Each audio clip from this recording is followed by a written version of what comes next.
Periodismo plural. Son las 20:03 en todo el territorio nacional. Continuamos en Cartas sobre la Mesa. Y a continuación tenemos el análisis del siguiente tema: disputas internas en el interior del movimiento al socialismo. Y para el análisis se encuentra presente el analista Franco Gamboa, también docente universitario. Reiteramos, disputas internas en el MAS. Adelante, Pepe Escobar. Gracias, Henry. Buenas noches, amables televidentes. Muy buenas noches. Es un placer, Franco, tenerte en nuestra mesa de trabajo. Para mí, Pepe. Un placer, te reitero. Un tema que está en boca de todos, que el MAS niega que haya diferencias, o admite que hay diferencias, pero dice que no es para preocuparse. Es un remesón, es un ligero temblor. ¿Cómo percibe Franco Gamboa, analista del tema de la eventual crisis del MAS? Yo lo percibo ya como una profunda ruptura, porque entre el conflicto que ya se ha dado, no solo de las tendencias renovadoras por un nuevo liderazgo, por una visión más abierta y democratizadora del partido, sino sobre todo por las acciones de Evo Morales desde fuera del gobierno, tanto para criticar el gabinete del presidente Luis Arce, como para plantarse directamente en contra, exigiendo precisamente que el presidente vaya a rendir cuentas a las federaciones del Trópico de Cochabamba, muestra abiertamente una pulseta que, lejos de ser un choque entre liderazgo, ahora es definitivamente una ruptura entre las tendencias renovadoras del MAS y las tendencias tradicionalistas del caudillismo ligado a Evo Morales. Ahora, ¿qué significa que el presidente Arce haya aceptado reunirse con las federaciones del Trópico de Cochabamba? Tengo la impresión que significan dos alternativas.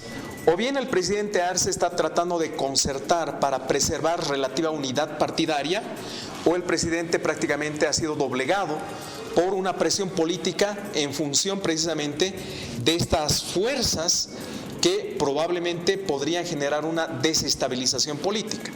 Así es, en este tablero de ajedrez político se puede percibir en criterio de algunos entendidos que es el hecho de aceptar estratégicamente lo que tú decías, un poco para calmar el temporal, pero lo cierto es que también ya el expresidente Evo Morales ha podido socavar un poco los cimientos, ha incluido a un hombre fuerte como es Torrico, otro viceministro. ¿Cómo está en esa correlación de fuerzas? ¿Estará ganando? ¿Cuál es la percepción tuya?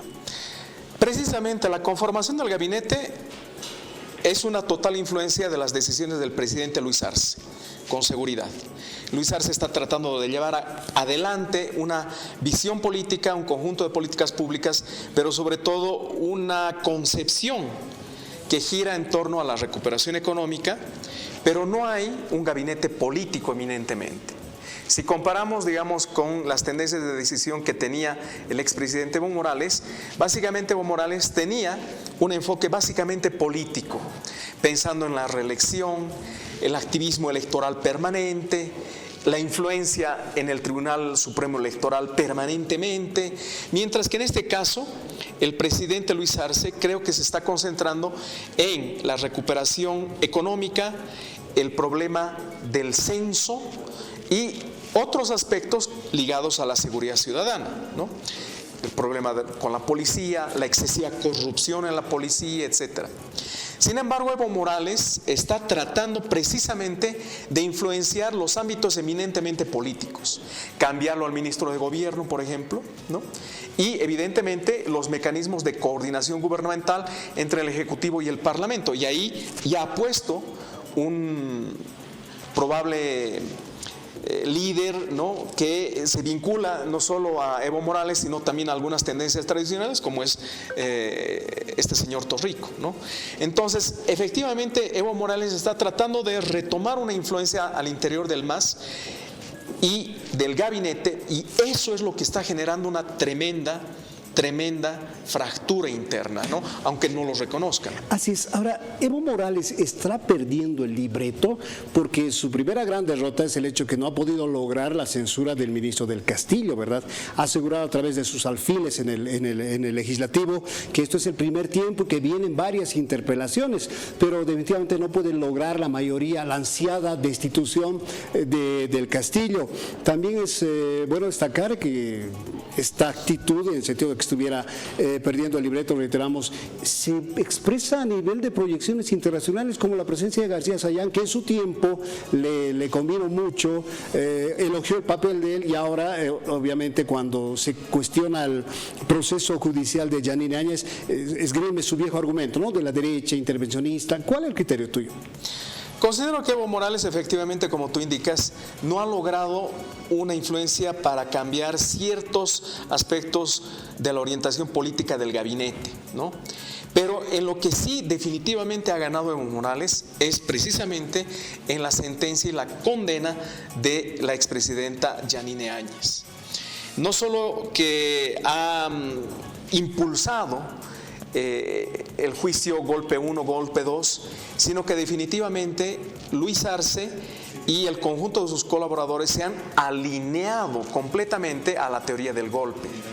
Esto efectivamente ha generado una consecuencia que es este proceso en la estructura de los procesos de orden judicial ordinario, ¿no? No se ha llevado a cabo el juicio de responsabilidades, entonces ahí han acelerado y han conseguido una sentencia, y eso básicamente es por la influencia de Evo Morales. Ahora, la gran pregunta es, ¿hasta qué punto el presidente Arce va a seguir con esta interpretación y consecuencias políticas de la condena a Yanine Áñez? Porque esto trae también consecuencias sobre la legitimidad electoral de su gobierno, ¿no? Y la otra gran pregunta es, ¿hasta qué punto, justamente con el argumento del golpe, ¿no?, definitivamente Evo Morales va a regresar como el candidato indiscutible para el 2025, en la medida en que retomaría una posición de poder como el único líder de la presidencia para la renovación del poder, no del partido, porque la renovación del partido se logró con Luis Arce.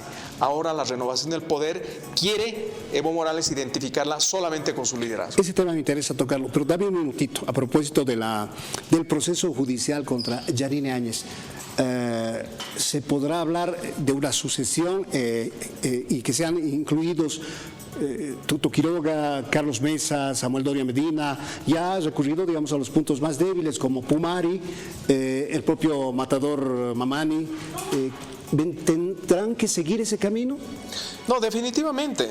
Hemos escuchado a través de distintos voceros y, bueno, posiciones de alto nivel en el gobierno de Luis Arce que esta sentencia contra Yanine Áñez es el primer tiempo del partido, ¿no?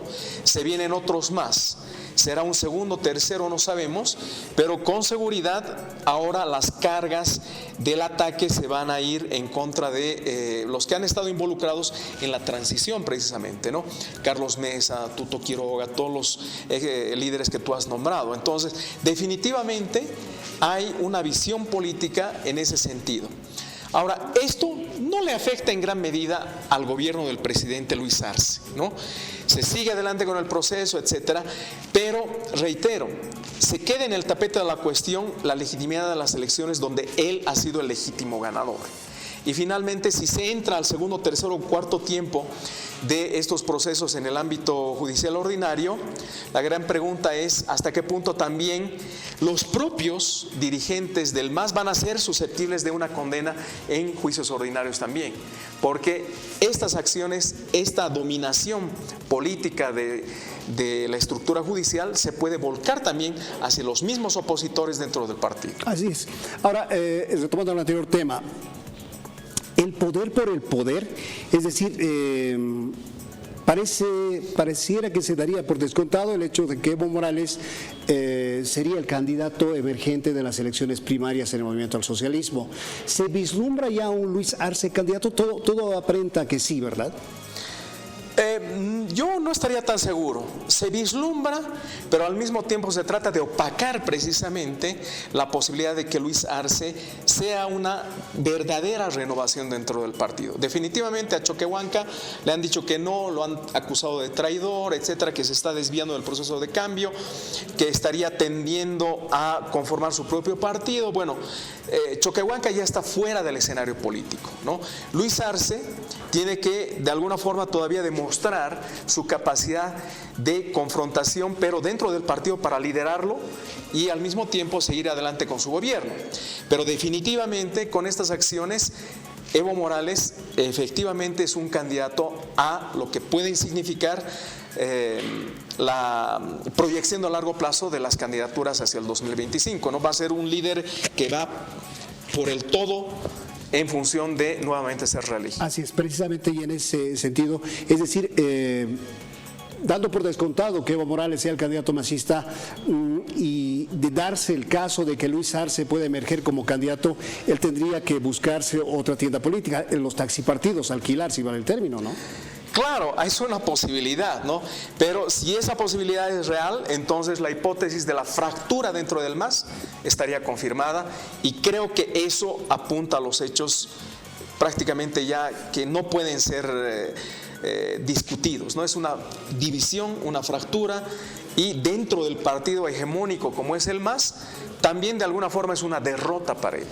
Ahora, ¿se podría decir que Evo Morales está torpedeando al candidato de su propio partido, es decir, al presidente de su propio partido? Claro, claro, es lo que está tratando de hacer, porque él es muy hábil en esa dinámica, ¿no? Y bueno, esperemos que el presidente Luis Arce también demuestre y plantee una especie de respuesta inmediata, ¿no? Que pueda defenderse y que pueda imponer también su dinámica de poder personal, ¿no? Ahora, pero una de cal y otra de arena, ¿no? Es decir, estas actitudes, traen consigo los vítores de la gente que los sigue, de sus más acérrimos seguidores, sus incondicionales, pero genera descrédito y molestia a nivel de la población en general, ¿no? Claro, en general esto va a significar también una especie de traspié para el MAS, ¿no? Porque la población recibe información contradictoria, ¿no? Por un lado, que no hay división, por otro lado que hay bastante división, por otro lado que sí hay división pero no hay ruptura, etcétera, y finalmente se ve en los hechos una serie de pugnas muy fuertes. Entonces va a tener efectivamente un efecto en las actitudes y el comportamiento electoral en el futuro, y desde luego en la opinión pública. Por supuesto, la gente no solo quiere estabilidad, sino también que no haya conflictos en el partido oficialista. Estamos acostumbrados a los conflictos entre oficialismo y oposición, pero no dentro del mismo oficialismo a un extremo que puede generar, obviamente, algunas condiciones de ingobernabilidad. Y ahí, con un juego de palabras, ¿el MAS es cada vez menos? Eso deberíamos verlo una vez que se inicie el segundo tiempo del proceso contra los golpistas, ¿no? Bueno, según la teoría de Evo Morales y los masistas que han ganado esta primera ronda, ¿no?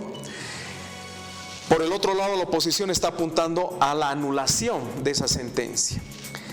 ¿Qué hará la sociedad también en función de plantear nuevamente parámetros de independencia de poderes, reforma del Poder Judicial y finalmente de estabilidad política? No lo sabemos. Pero el MAS ha ganado mucho espacio. Evo Morales ha vuelto a poner un espacio de poder, ¿no? Pero no sabemos si efectivamente esto le va a dar resultado, porque también ciertos aspectos se van contra el mismo partido de gobierno. Lo último, Franco, si el MAS está mal, la oposición casi no existe, ¿no? Ese es el gran problema, ¿no? El conflicto ahora está dentro del partido oficialista.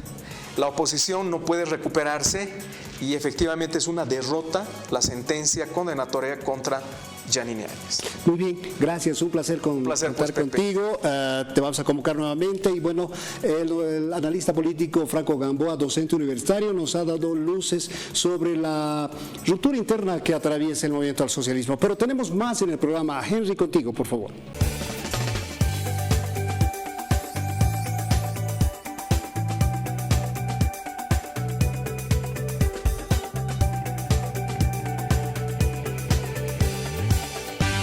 TVU. Televisión para ti.